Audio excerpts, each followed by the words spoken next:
임미현의 아침 뉴스. 검찰이 사법농단 의혹과 관련해 오늘 고영한 전 대법관을 소환합니다.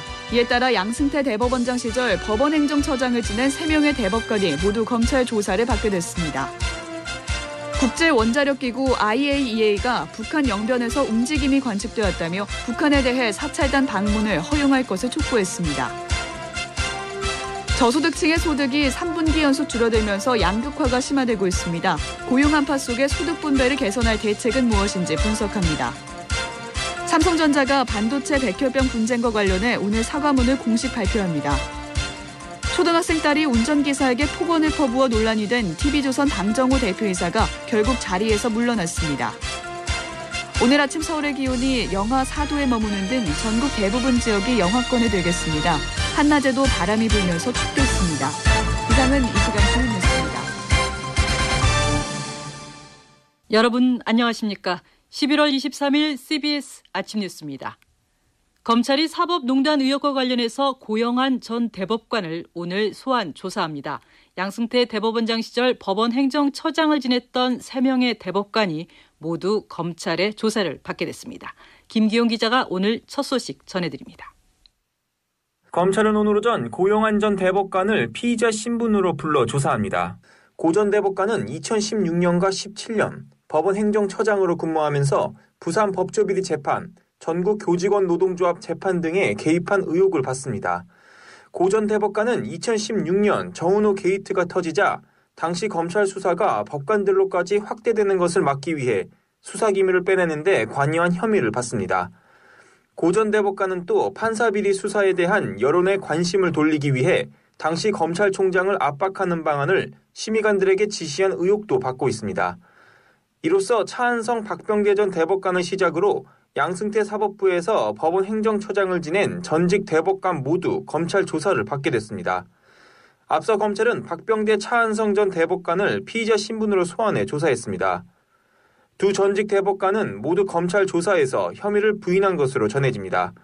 하지만 검찰은 법원 내에서 작성한 문건과 법관들끼리 주고받은 이메일 등 증거 자료가 많아 혐의 입증에 자신 있다는 입장입니다. 검찰은 의혹에 관여한 전직 대법관들에 대한 조사를 마치는 대로 이르면 이달 중 의혹의 최정점인 양승태 전 대법원장을 소환할 것으로 보입니다. CBS 뉴스 김기용입니다.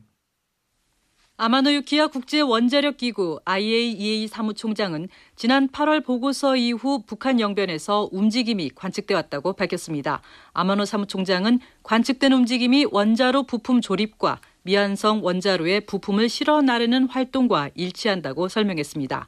다만 위성을 통해서 관측한 내용을 핵 활동으로 확언할 수는 없다며 사찰단이 영변을 방문해야 구체적인 게 확인될 것이라고 덧붙였습니다.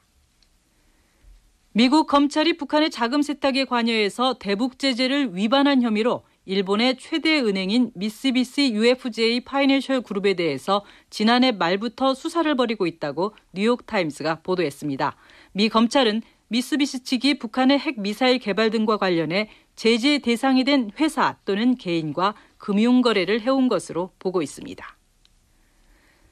저소득층의 소득이 3분기 연속 줄어들며 양극화가 심화되고 있습니다. 고용 부진 속에 분배 악화를 해결할 방안은 무엇인지 김민재 기자가 분석했습니다.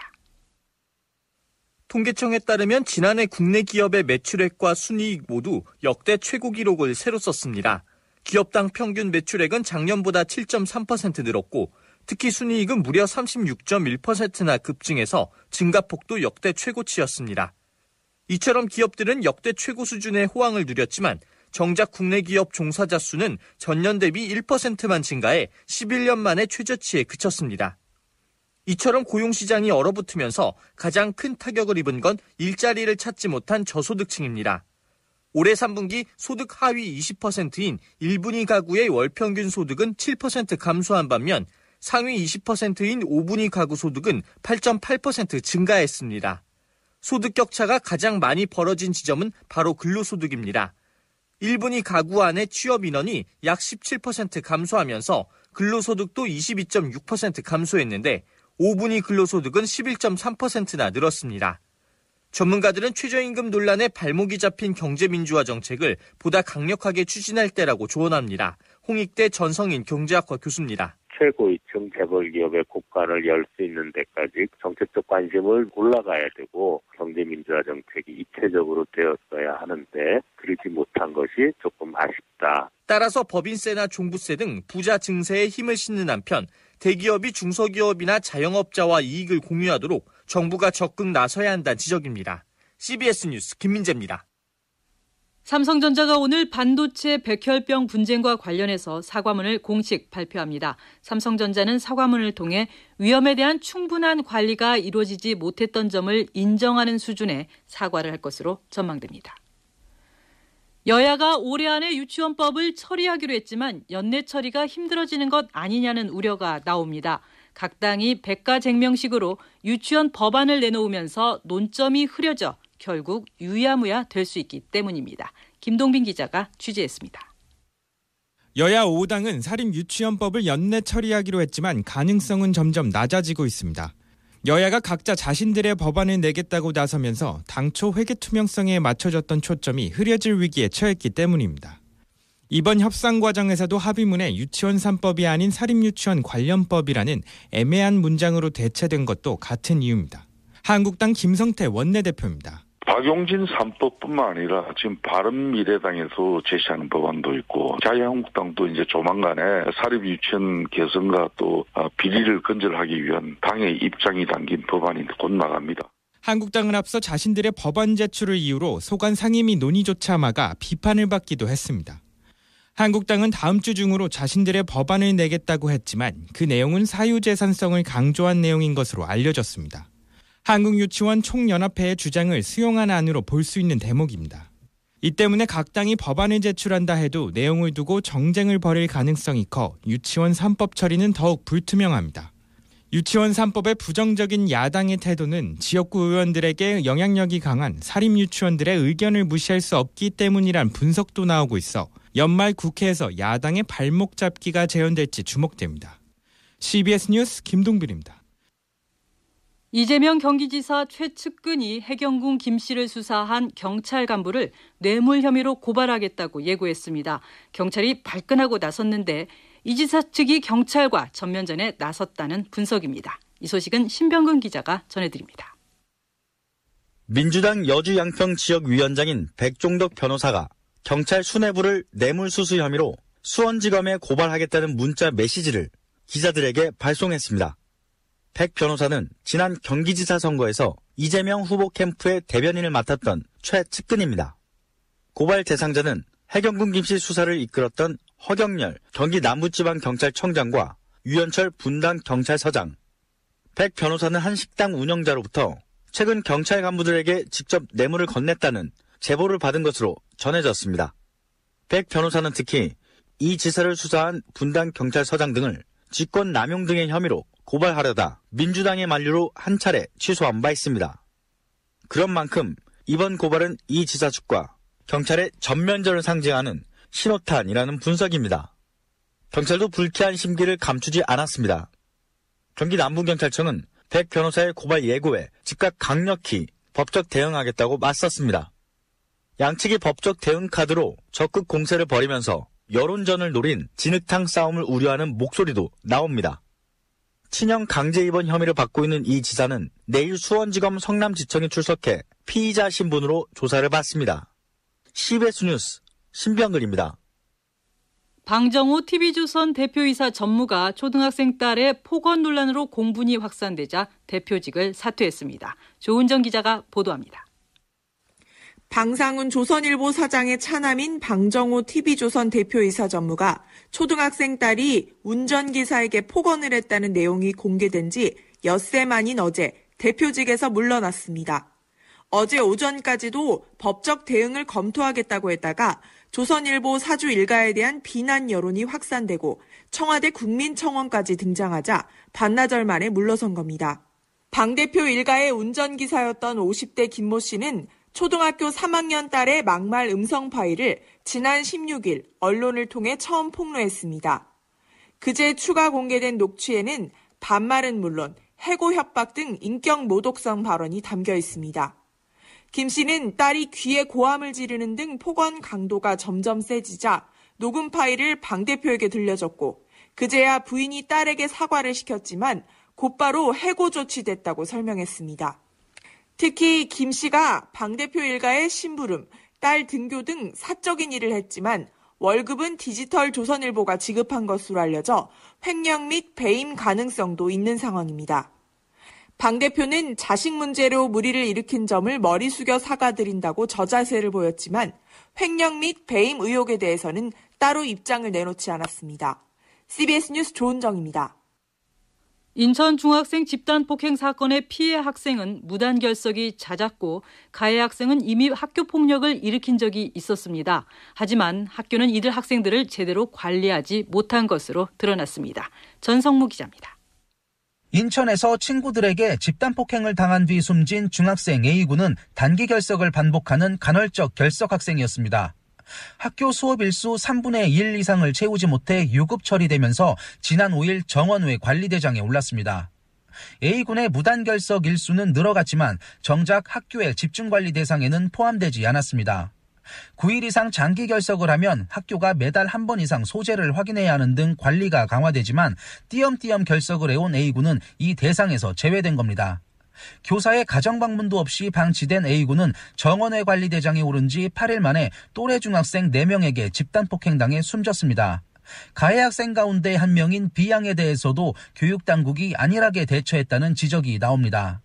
B양은 올해 초 상해죄로 형사 입건된 뒤 4월부터 대안학교에서 위탁교육을 받아왔습니다. 하지만 대안학교에서도 문제를 일으켜 지난달 원래 다니던 학교로 복귀했고 한 달 만에 이번 집단폭행에 가담했습니다.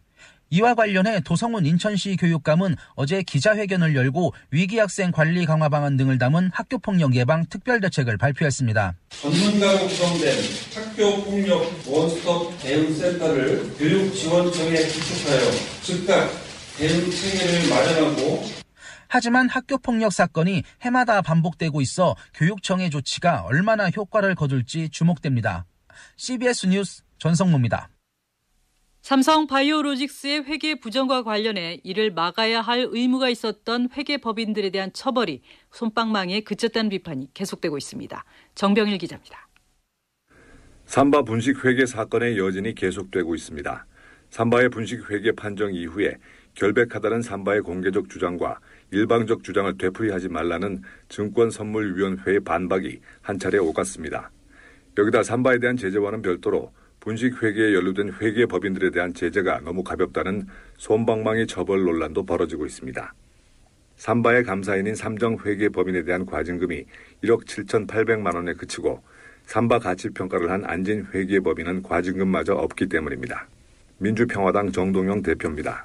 1억 7천만 원 과징금, 솜방망이 처벌도 이런 솜방망이 없습니다. 증권선물위원회 이런 식으로 하면 해체해요. 참여연대도 분식회계, 회계법인들이 가담한 의혹이 있다면서 제재가 너무 가볍다고 비판하고 있고 관련 법인들을 이미 검찰에 고발한 상태입니다.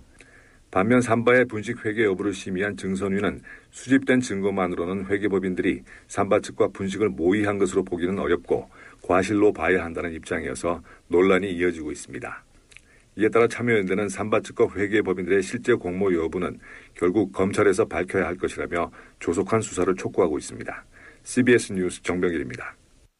수출의 중국 의존도를 줄이기 위한 다변화 전략이 신남방 정책 등으로 성과를 내고 있습니다. 하지만 유독 베트남으로만 편중되는 현상은 또 다른 우려를 낳고 있는데요. 그 이유를 홍지표 기자가 전해드립니다. 문재인 대통령은 지난 20일 국무회의에서 몇 가지 통계만 보더라도 아세안과 인도는 우리의 미래가 걸려있다고 말했습니다. 특히 베트남을 중국과 미국에 이은 제3의 수출 시장으로 소개하고 신남방 전략의 중요성을 거듭 강조했습니다. 실제로 지난해 베트남으로의 수출은 478억 달러로 지난 3년 사이에만 2배 이상 급증했습니다. 제조업의 국가별 해외 직접 투자 비중을 보더라도 베트남은 2000년대 6% 미만에서 지난해에는 18% 가까이로 늘어났습니다.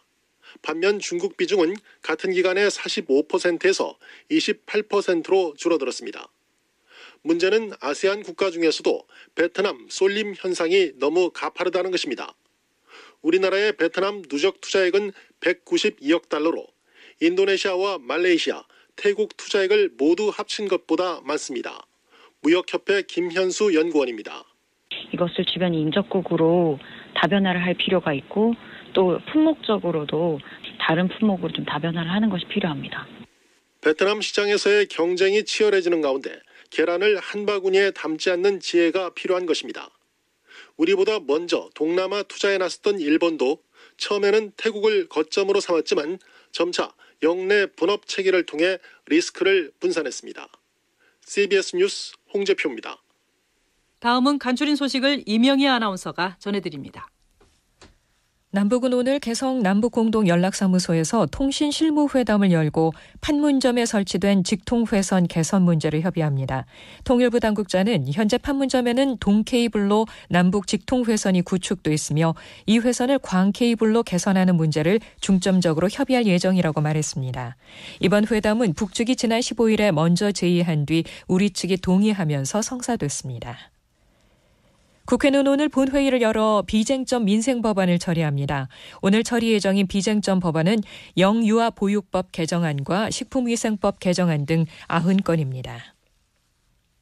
국제해사기구는 내년 말로 끝나는 임기택 사무총장의 임기를 2023년까지 연장하는 안을 만장일치로 통과시켰습니다. 국제해사기구는 선박안전과 보안, 해양오염 방제 등에 관한 국제협약의 제정과 개정 등을 담당하는 유엔 산하 전문기구입니다. 임기택 사무총장은 국토해양부 해사안전정책관 등을 거쳐 부산항만공사 사장 등을 역임했습니다. 감금, 폭행과 노동력 착취를 당한 염전노예 사건의 피해자가 생명과 신체 보호 의무를 소홀히 했다며 국가를 상대로 낸 손해배상 소송 항소심 선고가 오늘 내려집니다. 서울고등법원 민사일부는 염전노예 피해자 김모 씨 등이 인권 착취가 이루어졌는데도 근로감독관 등이 특별한 조치를 취하지 않아 피해를 봤다며 제기한 소송에 항소심 선고 공판을 엽니다. 김 씨 등은 그동안 재판에서 일한 노임을 받고 싶다고 노동청에 여러 번 이야기를 했는데도 조사를 해주지 않았다며 염전노예가 존재할 수 있었던 데는 당국의 관리 소홀 탓이 크다고 주장했습니다. 간추린 소식이었습니다.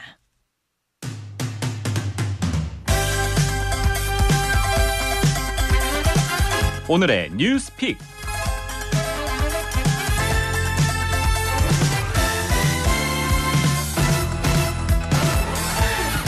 스포츠와 관련한 이야기를 나눠보는 스담입니다. 체육부 오혜원 기자 나와 있습니다. 오 기자 어서 오세요. 네, 안녕하세요. 최근 날씨가 갑자기 추워졌습니다. 그래서 연말 분위기가 좀 나기 시작하는데요. 때마침 오 기자가 우리 축구대표팀이 올해 일정 모두 마쳤다 이런 기사를 썼더라고요. 네, 우리 축구대표팀이 지난 호주 또 우즈베키스탄과 원정 평가전을 끝으로 2018년에 예정된 모든 일정을 마쳤습니다. 그래서 제가 질문 하나 드리려고 하는데요. 네. 앵커께서는 올 한 해 가장 기억에 남는 우리 축구 국가대표 선수 누가 있을까요? 저는 황의조 선수입니다. 아무래도 아시안게임의 스타 아닐까요? 아무래도 같은 질문을 드렸을 때 네. 대부분의 아마 우리 국민들께서는 같은 대답을 하지 않으실까? 그래서 제가 이번 주 주제를 황의조 선수로 한번 잡아봤습니다. 이 황의조 선수 같은 경우는 2018년이 아직 끝난 것은 아니지만 정말 그 어느 누구보다 최고의 한 해를 보낸 주인공인데요. 이 황의조 같은 경우는 K리그에서 일찌감치 기량을 인정받았던 선수입니다. 네. 하지만 주춤한 경기력으로 소속팀이 2부 리그로 강등되는 이런 부침을 좀 겪었고요. 그리고 나서 일본 제1리그의 러브콜에 해외 무대로 활동 반경을 옮겼습니다. 이 소속팀에서 활약에도 태극마크를 달 기회가 사실은 좀 닿지 않았던 황의조였지만 네. 어쩌면 2018년 최고의 한 해를 선물한 터닝포인트는 말씀하셨던 아마 자카르타 팔렘방 아시안게임이었을 겁니다. 네. 와일드카드로 김학범 감독의 부름을 받아서 또 대회 득점왕을 차지하면서 우리 대표팀의 금메달을 이끌었고요. 또 이 기세를 이어서 파울로 벤투 감독이 이끄는 축구대표팀의 주전 공격수 자리까지 꿰찼으니까요. 정말 황의조 선수의 올해는 드라마틱했는데요.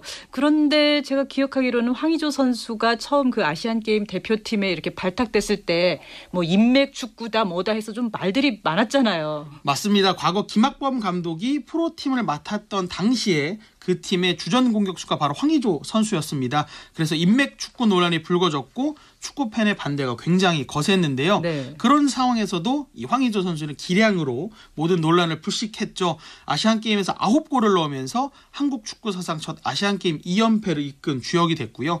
득점 2위 선수 기록이 5골이었습니다. 이 황의조 선수랑 4골 차이가 나다 보니까 얼마나 대단한 골 감각이었는지 아마 확인할 수 있을 겁니다. 네. 오죽하면 축구 팬들 사이에서는 김학범 감독의 인맥 축구 덕에 황의조라는 걸출한 공격수를 데리고 올 수 있었다. 이런 농담까지 나왔을 정도니까요. 네. 그야말로 실력으로 모든 비난을 잠재웠다. 이렇게 봐야겠죠. 그렇군요. 그러다 보니까 자연스럽게 벤투 감독도 축구대표팀의 황의조 선수를 부르지 않을 수 없었어요. 그렇죠. 러시아 월드컵이 끝나고 이제 새롭게 우리 축구대표팀의 지휘봉을 잡은 벤투 감독인데 아무래도 외국인 감독이다 보니까 우리 선수들의 정보가 좀 적었을 수밖에 없겠죠. 그런데 벤투 감독은 자기가 눈여겨봤던 아시안게임에서 정말 맹활약을 했던 황의조 선수를 발탁했고 이 물오른 기량의 황의조 선수가 벤투 감독 부임 후 치른 A매치 6경기에 모두 출전해서 3골을 넣었습니다. 네. 이 벤투 감독 체제로 치른 A매치 6경기에서 우리 대표팀이 11골을 넣었는데 네. 그중에 3골이면 거의 4분의 1 정도를 책임졌다라고 봐야겠죠.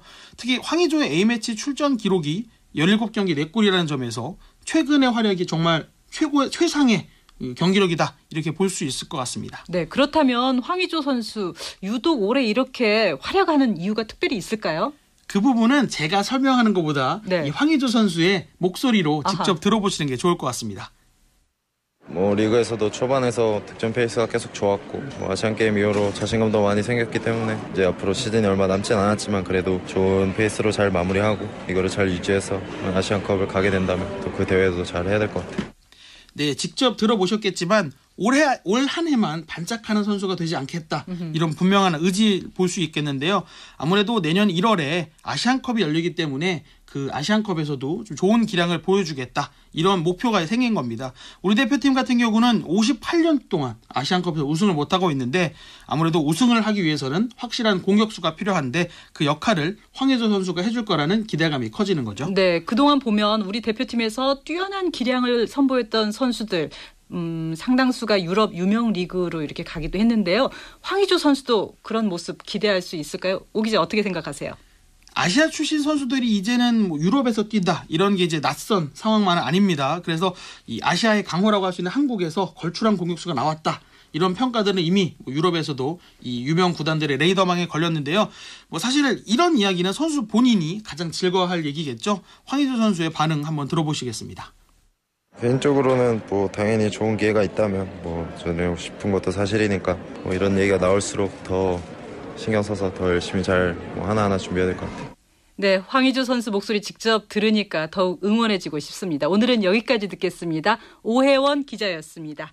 공항 소식 알아봅니다. 김은주 씨가 전해드립니다. 네, 금요일 아침 하늘길 기온은 영하로 떨어져 있지만 지방 공항들 대부분 맑은 가운데 발효 중인 특보도 없고 시정도 10km 이상으로 좋은 상태여서 김포공항에서 운항하는 국내 노선들 정상 운항 중입니다. 제주행 차편의 출발을 시작으로 이후편들도 제 시간에 수속을 하고 있습니다. 좌석 상황은 제주행 시간대별로 잔여 좌석이 조금씩 남아있고 부산행은 오전에는 만석이지만 2시 이후편부터는 여유 있습니다. 그 외 광주와 울산, 여수를 포함한 국내 노선들은 오전, 오후 출발편들 모두 여유 있습니다. 대구에서 신규 취항하는 국제선이 있는데요. 우선 이달 29일부터는 대구 일본 구마모토 노선과 베트남 하노이 노선이 신규 취항한다고 하니까 참고하시기 바랍니다. 지금까지 김포공항에서 전해드렸습니다. 오늘 아침 무척 춥습니다. 날씨 알아봅니다. 기상청 이수경 리포터입니다. 네, 오늘 아침은 올가을 들어 가장 낮은 기온입니다. 어제보다도 날씨가 더 추워지면서 옷차림 따뜻하게 하셔야겠는데요. 현재 곳곳으로 영하권의 날씨를 보이면서 현재 서울 기온이 영하 2.8도입니다. 그 밖의 지역도 기온이 많이 떨어지면서 파주와 대관령은 영하 8도까지 내려갔고 대전이 영하 2도, 대구 영하 1.5도의 기온인데요. 바람이 불면서 체감 온도는 이보다 조금 더 낮은 상태고 내일 낮부터는 점차 평년 기온 수준을 되찾으면서 추위가 풀릴 것으로 예상됩니다. 오늘 낮 최고 기온 어제보다 조금 더 낮아서 종일 차가운 날씨가 이어지겠는데요. 서울과 파주, 춘천 6도, 대전 7도, 광주의 낮 기온 10도, 부산은 11도가 예상됩니다. 오늘 대체로 맑은 날씨가 이어지다가 중부지방은 밤에 구름량이 많아지겠는데요. 내일은 눈비 소식이 있습니다. 새벽에 서울, 경기부터 비나 눈이 시작돼서 아침에는 전국 대부분 지역까지 확대가 되겠는데요. 특히 강원 영서와 산간 지역에는 최고 8cm까지의 많은 눈이 내릴 것으로 보입니다. 날씨였습니다. 11월 23일 아침 뉴스를 마칩니다. 고맙습니다.